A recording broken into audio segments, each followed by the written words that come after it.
Good morning everyone. आशा करता हूँ कि आप सब लोग स्वस्थ एवं सुरक्षित होंगे। पिछली कक्षा में हम लोगों ने शिक्षा का पहले अर्थ पढ़ा था, फिर दर्शन का अर्थ पढ़ा था, दर्शन की तत्व मीमांसा पढ़ी थी, ज्ञान मीमांसा पढ़ी थी, मूल्य मीमांसा पढ़ी थी, दर्शन का क्षेत्र और विषय वस्तु पढ़े थे। अब हम आज की कक्षा में इससे आगे बढ़ेंगे और यहाँ पर हम शिक्षा और दर्शन का जो आपसी से संबंध है उसके बारे में अध्ययन करेंगे, क्योंकि ये जो पूरा पेपर ही है जो आपका, ये शिक्षा और दर्शन पर आधारित है, दोनों के संबंधों पर आधारित है। तो उसी के बारे में सबसे पहले हमें ये देखने की ज़रूरत है कि शिक्षा और दर्शन के मध्य कैसा संबंध होता है। ये पूरा पेपर इसी से संबंधित है, तो आज हम इसी संबंध को देखेंगे। तो इसके अंतर्गत हम शुरू करते हैं आज की कक्षा। तो इसमें relation between philosophy and education, दर्शन और शिक्षा का अगर देखें तो दोनों का बहुत घनिष्ठ संबंध है, और अगर देखें तो ये दोनों एक दूसरे पर आश्रित भी हैं। जैसा कि जे.एस. रॉस जो विद्वान है, उन्होंने कहा है कि दर्शन और शिक्षा एक ही सिक्के के दो पहलू हैं जो एक ही वस्तु के विभिन्न दृष्टिकोणों को प्रस्तुत करते हैं। ये बीएड वगैरह में तो ये जो पेपर मतलब ये स्टेटमेंट है जे.एस. रॉस का, सीधे आ जाता है कि मतलब ये स्टेटमेंट दिया होता है और आ जाता है कि इसको सिद्ध कीजिए। बीएलएड वगैरह में भी आता है, लेकिन चूँकि बीटीसी वगैरह में तो 60 क्वेश्चन आते हैं तो उस तरह नहीं है, लेकिन फिर भी ये संबंध समझना बहुत आवश्यक है कि कैसे शिक्षा और दर्शन एक ही सिक्के के दो पहलू हैं और जो एक ही वस्तु के विभिन्न दृष्टिकोणों को प्रस्तुत करते हैं। तो इसको सिद्ध करने के लिए चलिए आगे बढ़ते हैं। तो इसमें सबसे पहला जो है वो है कि एजुकेशन डिपेंड्स ऑन फिलॉसफी, यानी शिक्षा दर्शन पर आश्रित है। पहले इसके अंतर्गत हम देखें कि कैसे ये दोनों का आपस में संबंध है। तो इसको देखने के लिए सबसे पहले हम ये देखते हैं कि कैसे शिक्षा दर्शन पर आश्रित है। ठीक है, तो इसके अंतर्गत पहला जो पॉइंट है इसका वह है दर्शन जीवन के उस वास्तविक लक्ष्य को निर्धारित करता है जिसे शिक्षा को प्राप्त करना है।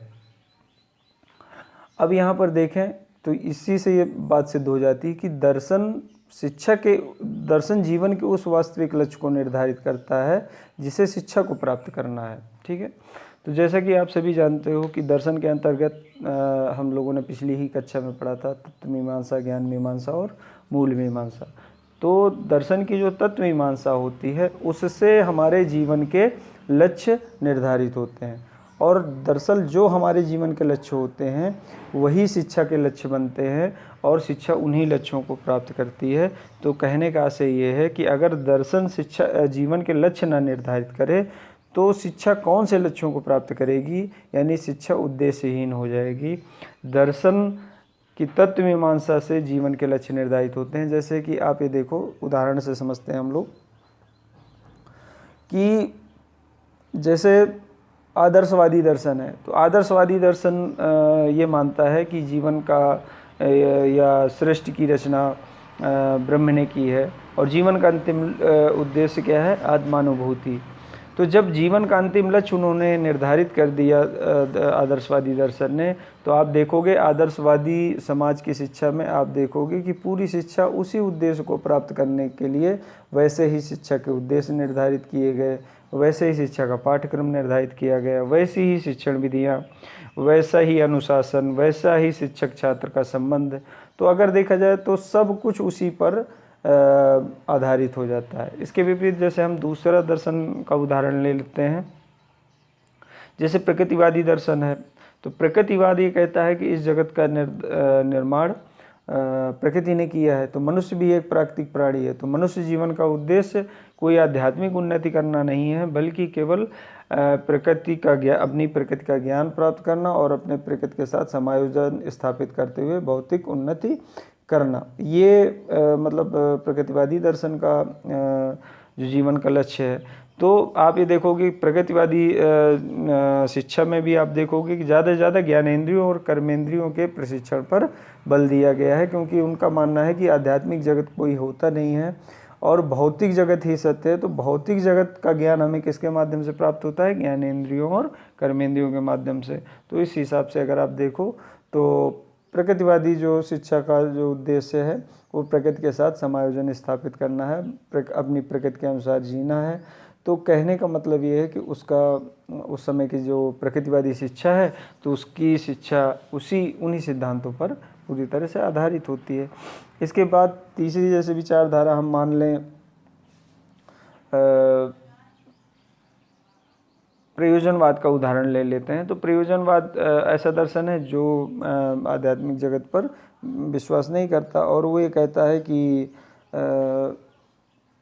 भौतिक जगत ही सत्य है और उन्होंने कहा कि इस जगत में कुछ भी परमानेंट नहीं है, केवल एक चीज़ छोड़ के कि मनुष्य एक सामाजिक प्राणी है। यानी उसने मतलब प्रयोजनवाद ने ये कहा कि जो भी आदर्श मूल्य सत्य जो कुछ भी है ये समय काल परिस्थिति के अनुसार बदलते रहते हैं। उनका कहना है कि जब परिस्थितियां बदलती हैं तो हमारे आचार व्यवहार सब कुछ बदलते हैं। तो उन्होंने कहा ये सब बेकार की बातें हैं और उन्होंने कहा कि कैसे भी करके मनुष्य को सुखी रहना चाहिए। और उन्होंने एक बात कही कि मनुष्य की एक पहचान नहीं बदलेगी, वो ये है कि मनुष्य एक सामाजिक प्राणी है। तो उन्होंने सामाजिकता पर बहुत ज़्यादा बल दिया है, यानी सामाजिक गुणों के विकास पर बहुत ज़्यादा बल दिया है। उनका कहना है कि शिक्षा ऐसी होनी चाहिए जो बालक में सामाजिक गुणों का विकास करे ताकि वह अपने सामाजिक पर्यावरण के साथ समायोजन स्थापित कर पाए। तो अगर आप ये देखो कि दर्शन की तत्व मीमांसा से ही जीवन के लक्ष्य निर्धारित होते हैं और शिक्षा उन लक्ष्यों को प्राप्त करने का प्रयास करती है। तो अगर हम ये देखें तो पहला जो ये निकल के आता है कि शिक्षा किस तरह से दर्शन पर आश्रित है, तो सबसे बड़ी बात तो यही है कि शिक्षा दर्शन शिक्षा के उद्देश्यों का निर्धारण करती है। अगर उद्देश्यों का निर्धारण ना हो तो शिक्षा की जो प्रक्रिया है वो सही ढंग से संचालित हो ही नहीं सकती है। इसके बाद दूसरा आते हैं कि दर्शन शिक्षा के विभिन्न अंगों को प्रभावित करता है।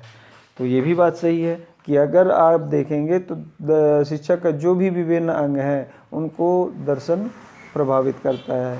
अब ये कैसे प्रभावित करता है? जैसे अभी पिछले पॉइंट में हमने पढ़ा कि दर्शन जीवन के लक्ष्य निर्धारित करता है। तो शिक्षा क्या करती है? शिक्षा उन लक्ष्यों को प्राप्त करने का एक माध्यम है। तो उसके हिसाब से जब जीवन के लक्ष्य निर्धारित हो गए दर्शन के अनुसार तो शिक्षा को आधार मिल जाता है शिक्षा के उद्देश्यों के निर्धारण में।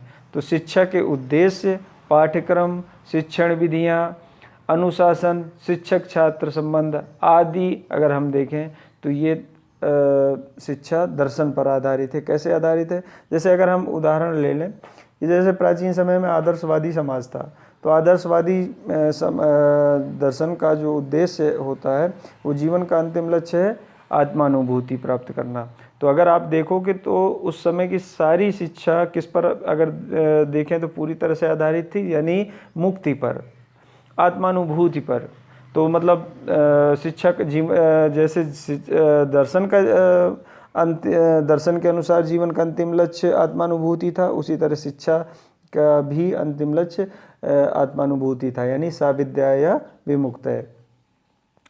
इसके भी तो एक बार जब शिक्षा के उद्देश्य निर्धारित होते हैं तो उन उद्देश्यों को प्राप्त करने के लिए वैसा ही पाठ्यक्रम बनाया जाता है, यानी जैसे शिक्षा के उद्देश्य वैसा पाठ्यक्रम के अंतर्गत केवल पाठ्यक्रम के विषय नहीं आते बल्कि पाठ्यक्रम के विषय के साथ साथ पाठ्यगामी क्रियाएं भी आती हैं।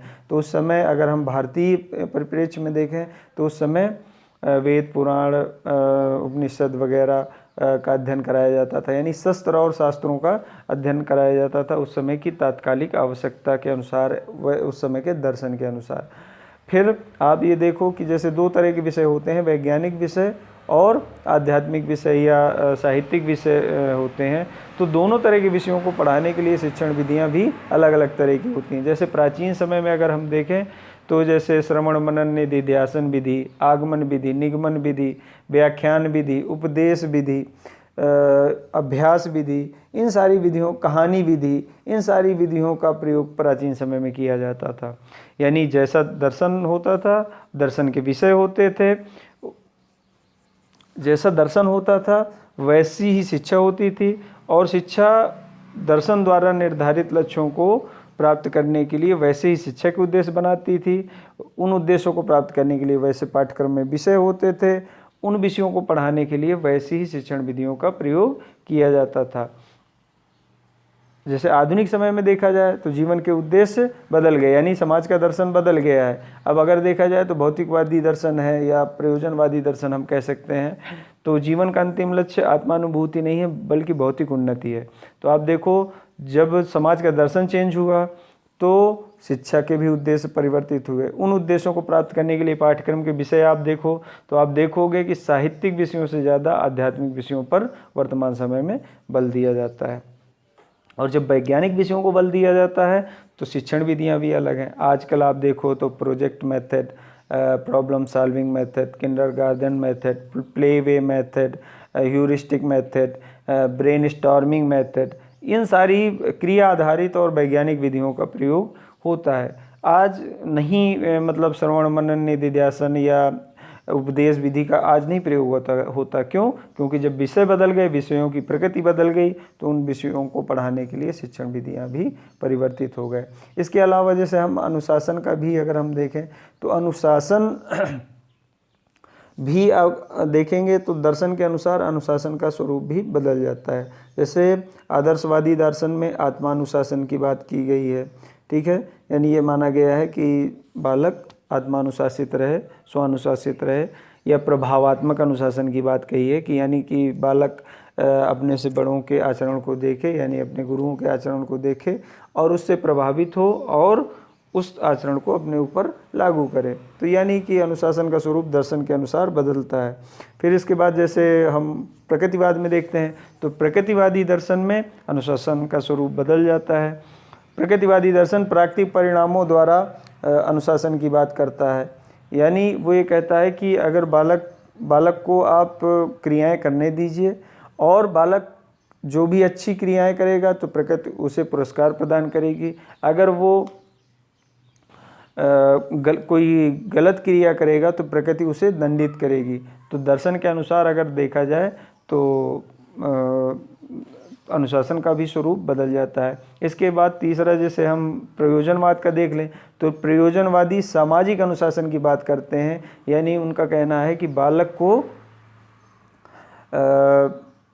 ऐसा सामाजिक पर्यावरण देना चाहिए जिसमें वो रहकर और क्रियाएं करके खुद अनुशासन में रहना सीख जाए। इसके बाद हम देखते हैं इसी में शिक्षक छात्र संबंध। तो अगर हम देखें तो शिक्षक और छात्रों का भी स्वरूप अगर देखें तो वो दर्शन पर आधारित है। जैसे अगर हम देखें तो आदर्शवादी दर्शन में शिक्षक को महाविद्वान और त्याग में जीवन जीने वाला बहुत आदर्शवादी व्यक्ति मतलब माना जाता था और ब्रह्म का ज्ञाता माना जाता था। वो ये माना जाता था कि शिक्षक ही है जो बालक को अंधकार से प्रकाश की ओर ले जा सकता है, ठीक है। छात्र का जीवन भी बहुत त्याग में होता था, यानी ब्रह्मचर्य जीवन जीने की बात होती थी। बहुत सादा जीवन, उच्च विचार वाली जीवन जीने की बात होती थी। लेकिन अगर हम देखें इसके विपरीत, हम जब प्रकृतिवाद पे देखते हैं तो प्रकृतिवादी दर्शन में शिक्षक छात्र संबंध बदल जाते हैं। उसमें ये कहा जाता है कि शिक्षक का रोल केवल पर्दे के पीछे है, यानी वो केवल परिस्थितियों का निर्माण करता है। छात्र उसमें खुद क्रियाएं करके खुद सीखे। और उन प्रकृतिवादियों में खास तौर से रूसों ने तो ये बात कही है कि शिक्षक को छात्र के डायरेक्ट संपर्क में आना ही नहीं चाहिए, क्योंकि शिक्षक इसी दूषित समाज का अंग है और जो बुराइयां समाज में है वही बुराइयां शिक्षक में है, वही बुराइयां ट्रांसफ़र हो जाएंगी छात्र में। यानी तो उन्होंने कहा कि शिक्षक और छात्र का इंटरेक्शन बहुत कम से कम हो। और उनका ये कहना है कि मतलब प्रकृतिवादी जो शिक्षक हो वो केवल पर्यावरण निर्मित करे, यानी ऐसा पर्यावरण निर्मित करे जिसमें छात्र खुद क्रियाएं करने के लिए उत्सुक हो और क्रियाएं करके खुद सीखे। इसके बाद हम तीसरा, जैसे हम प्रयोजनवादी शिक्षक की बात करते हैं, तो जैसे प्रयोजनवादी दर्शन में एक बात पर बहुत बल दिया गया है, यानी सामाजिकता के विकास में, यानी सामाजिक गुणों के विकास में। तो आप ये देखोगे तो उसमें शिक्षक को मित्र और पथ प्रदर्शक की भूमिका दी गई है। यानी जैसे हम अपने मित्र से अपनी सारी समस्याओं को शेयर करते हैं, तो प्रयोजनवादी दर्शन में शिक्षक और छात्र संबंध को यही कहा गया है कि मतलब उनके बीच में ऐसा संबंध होना चाहिए कि छात्र अपनी सारी समस्याओं को शेयर कर सके अपने शिक्षक के साथ, और मित्र और पथ प्रदर्शक का रोल होना चाहिए शिक्षक का। तो अगर हम देखें तो दर्शन के अनुसार हम देखते हैं कि शिक्षक और छात्र के संबंध भी बदल जाते हैं। तो आशा करता हूँ कि अभी तक हम लोगों ने जो कुछ भी पढ़ा इसमें वो आप लोगों को समझ में आ गया होगा। आगे की कक्षा में हम इसके आगे के पॉइंट पढ़ेंगे। आज के लिए इतना ही। आज आपका दिन शुभ हो। धन्यवाद।